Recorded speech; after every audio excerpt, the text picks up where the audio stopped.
اللہ تعالیٰ نے جہاں اپنی باقی بہت ساری نعمتوں کا تذکرہ فرمایا ہے، ان میں بہترین قسم کی جو نعمت ہے جس کا سب سے پہلے اللہ نے تذکرہ کیا ہے، اللہ تعالیٰ فرماتے ہیں کبھی تم نے غور نہیں کیا، کبھی تم نے سوچا نہیں ہے کہ یہ جو دنیا کی ساری چیزیں تم دیکھتے ہو یہ تمہیں آنکھیں دینے والا کون ہے؟ اللہ اگر دیتا ہی نہ تو کون ہے جو زبردستی لے سکتا ہے، اور اگر اللہ دے کے واپس لے لے کون ہے جو اس کے ساتھ لڑ سکتا ہے؟ یہ سب اسی کا فضل اور انعام ہے کہ اس نے آنکھوں کو سلامت رکھا ہے۔ ایک دعا پہلے بھی آپ نے سماعت کی ہے آنکھوں کے حوالے سے، آج کے سبق میں بھی کانوں اور آنکھوں کے حوالے سے ایک دعا ہے۔ اس میں اور بھی بہت ساری چیزیں آ رہی ہیں، لیکن سب سے اہم ترین چیز جو اس کے اندر آ رہی ہے وہ کانوں اور آنکھوں کی سلامتی کا تذکرہ ہے زندگی بھر کے لیے۔ البتہ روزانہ کی بنیاد پر ہم دعا ہی پڑھتے ہیں، آج ایک عملی بات بھی میں ذکر کر دیتا ہوں۔ دیکھیں یہ جو اعضاء ہیں نا، اعضاء دماغ سے لے کر پاؤں تک، یہ سب اللہ کی دی ہوئی امانتیں ہیں، اور امانت میں قانون یہ ہوتا ہے کہ جو امانت دیتا ہے اس کے حکم کے مطابق اس کو استعمال کیا جاتا ہے، اس کے حکم سے ہٹ کے اگر اس کو استعمال کریں گے تو یہ امانت میں خیانت ہوتی ہے۔ دماغ وہاں پر استعمال کرنا چاہیے جہاں اللہ نے استعمال کرنے کا حکم دیا ہے، کان وہاں پر استعمال کرنے چاہیے جہاں رب تعالیٰ نے ان کے استعمال کرنے کا حکم دیا ہے، زبان، ناک، ہاتھ، پاؤں، دماغ، دل، تمام اعضاء جتنے بھی ہیں ان تمام چیزوں کو وہاں پر استعمال کرنا چاہیے جہاں اللہ نے استعمال کرنے کا حکم دیا ہے۔ اس کا نتیجہ کیا ہوگا؟ وَإِذْ تَأَذَّنَ رَبُّكُمْ لَئِن شَكَرْتُمْ لَأَزِيدَنَّكُمْ۔ اللہ تعالیٰ فرماتے ہیں کہ میں تمہیں ایک اعلان کر کے بتا رہا ہوں، تمہارا رب اعلان کرتا ہے اگر تم وَإِذْ تَأَذَّنَ رَبُّكُمْ لَئِن شَكَرْتُمْ، اگر تم میری نعمتوں کا شکر ادا کرو گے۔ آنکھ دی جس کام کے لیے دی اسی میں استعمال کی ہے، یہ آنکھ کا شکریہ۔ اگر تم اللہ فرماتے ہیں میری نعمتوں کا شکر ادا کرو گے، لَأَزِيدَنَّكُمْ، میں قسم کھا کے کہتا ہوں تمہاری نعمتوں کے اندر میں مزید اضافہ کر دوں گا، اور نعمتیں عطا کروں گا، اور تمہیں ترقی عطا کروں گا۔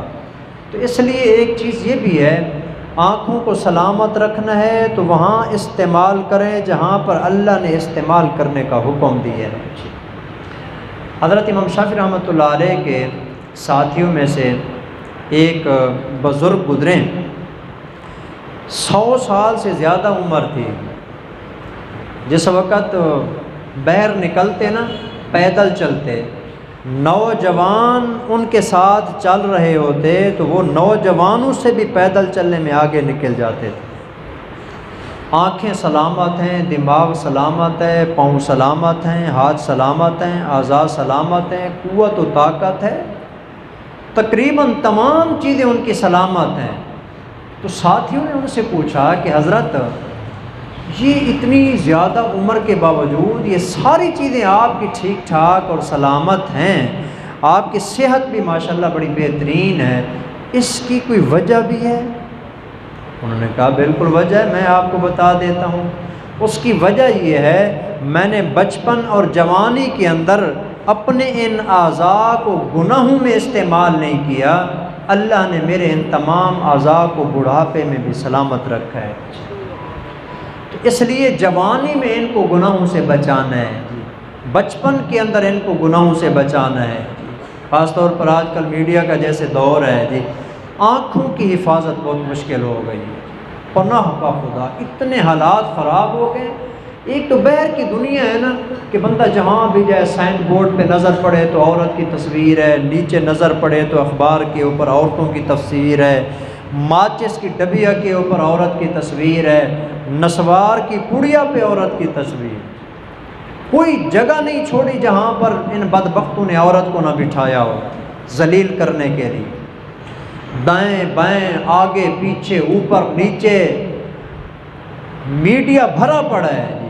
اگر اس موبائل اور میڈیا سے عورت کو صرف نکال دینا، میں سمجھتا ہوں کہ ہمارا آدھا ملک تقریباً اس طرح کے گناہوں سے بچ جائے گا۔ کس نے پھر استعمال کرنا ہے اس کو؟ تو اس لیے احتیاط کرنی چاہیے، بہت بری بات ہے۔ دیکھیں ہر گناہ کا نا ایک اثر ہوتا ہے، ہر گناہ کا اثر ہوتا ہے۔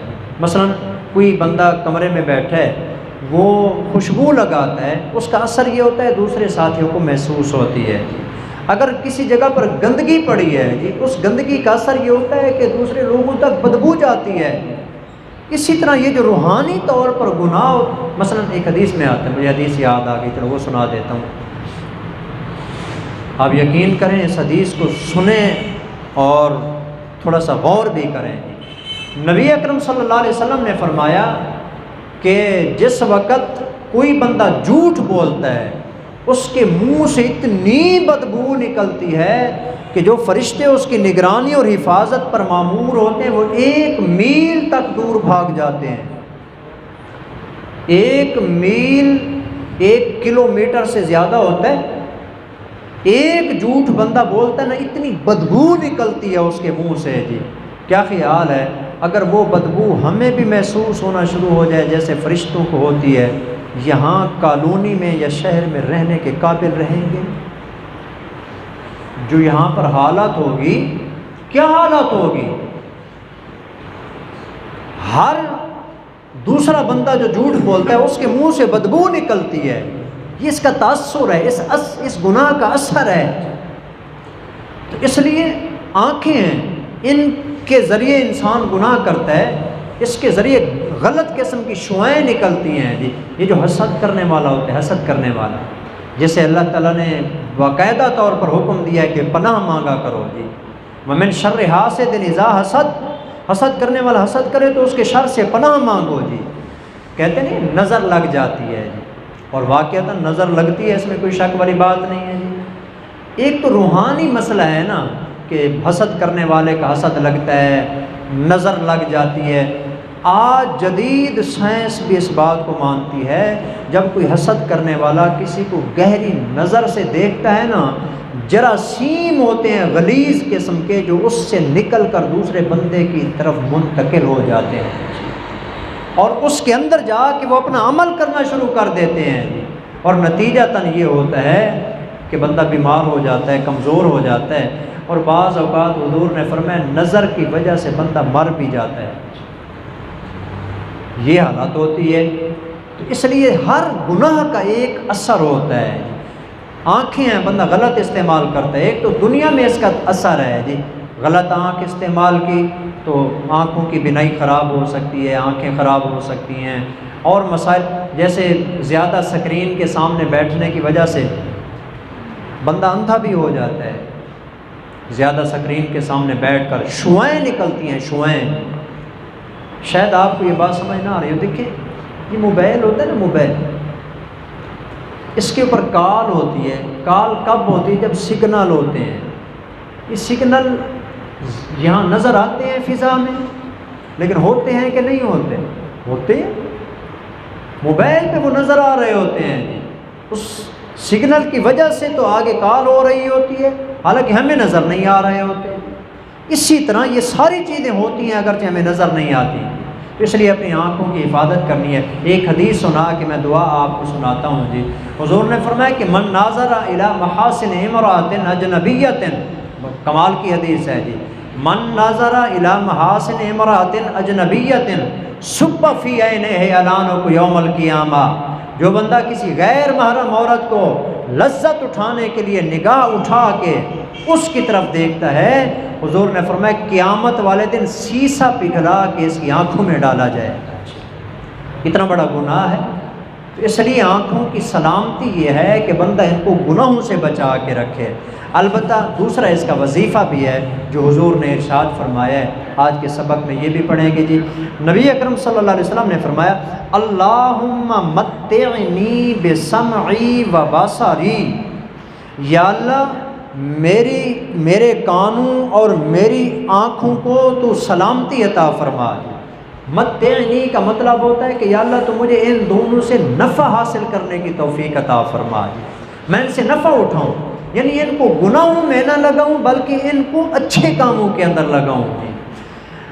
وَاجْعَلْهُمَ الْوَارِثَ مِنِّي، اس جملے کا مطلب ہے کہ یا اللہ میں جب تک زندہ رہوں نا، میری آنکھوں اور میرے کانوں کی قوت کو ہمیشہ باقی رکھنا ہے، زندگی بھر کے لیے، زندگی بھر کے لیے، کہ یا اللہ جب تک میں زندہ ہوں نا میری آنکھوں کو بھی سلامت رکھنا، میرے کانوں کو بھی سلامت رکھنا۔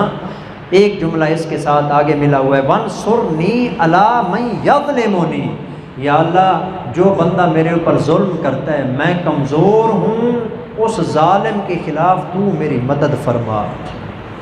اور آخری جملہ حدیث پاک کا ہے وَخُذْ مِنْهُ بِالسَّعْرِ، اور اے اللہ میں بدلہ لینے کی پوزیشن میں نہیں ہوں، وہ بڑا آدمی ہے میں کمزور آدمی ہوں، یا اللہ میں تو نہیں لے سکتا بدلہ، یا کریم مولا اس ظالم بندے سے میرا بدلہ تو لے لے۔ اور بندہ جب اللہ کو کہہ دیتا ہے اللہ پھر ایسا انتقام لیتا ہے خدا کی قسم انسان سوچے تو کانپ جاتا ہے۔ انسان انتقام لیتا ہے تو کمزور انتقام ہوتا ہے، اللہ جب انتقام لیتا ہے تو ایسا انتقام ہے کہ اس جیسا پھر انتقام اور کوئی بھی نہیں لیتا۔ تو اس لیے کبھی کسی پہ زیادتی نہیں کرنی چاہیے، کتنا انسان وہ برا ہوتا ہے، ایک آدمی نماز کے بعد ہاتھ بلند کر کے کسی کا نام لے کے کہہ رہا ہو یا اللہ اس نے میرے اوپر زیادتی کی ہے، یا اللہ تو اس کو تباہ و برباد فرما۔ وہ کیسا گندا اور غلیظ آدمی ہے جی، ایک آدمی تہجد کے وقت اٹھ کے اس کے خلاف بد دعا کر رہا ہے، کسی انسان کی آنکھوں میں آنسو آ گئے کسی کے ظلم اور زیادتی کی وجہ سے، اس سے بڑا ظالم اور برا انسان اور کوئی بھی نہیں ہوگا جی۔ اس لیے آج کے سبق میں دیکھیں یہ دعا آپ کو یاد ہو یا نہ ہو میں اس بات کو نہیں جانتا جی، لیکن آخری فائدہ اس دعا کا بتا رہا ہوں جی، اور اسی لیے یہ دعا میں نے آپ کو آج پڑھانی ہے جی۔ دیکھیں زندگی میں شاید ہو سکتا ہے کہ یہ دعا آپ نے پہلے کبھی نہ پڑھی ہو، اور اس کے بعد بھی ہو سکتا ہے کہ پتہ نہیں آپ پڑھیں کہ نہ پڑھیں۔ اس کا فائدہ یہ ہوگا کہ زندگی میں ایک مرتبہ حضور کی زبان سے نکلنے والے کلمات ہم بھی ادا کر لیں، یہ کتنی بڑی سعادت کی بات ہے جی۔